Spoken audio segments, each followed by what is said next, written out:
Sabahınız xeyir. Deyirsiniz Aygün xanım. Bu sizin departamentdəndir. Aydan Tağıyeva.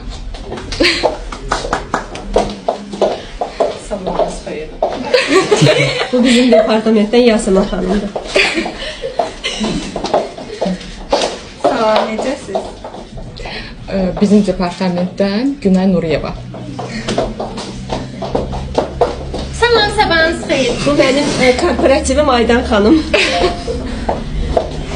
Hər vaxtınız xeyir. Benim Aytaç xanım.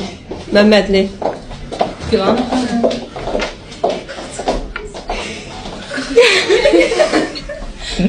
Gülan xanım.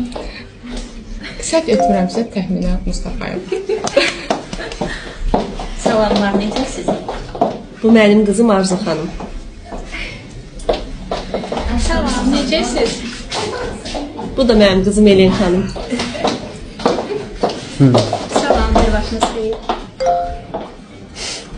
Bu Fatimə. Fatimə xanım səsinə oxşayır. Yenidən zəhmət olmasa. Salam, hər vaxtınız xeyir. Kimsə bizi anlatmaq istəyir. Ya bütün sırrı bozdun ya.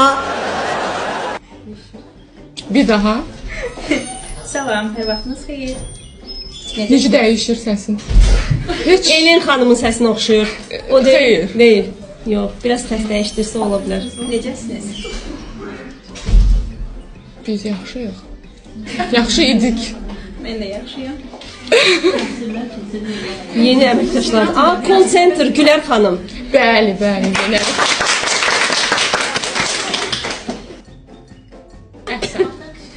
Gülan xanım, sabahınız xeyir. Leyla Əlizadə.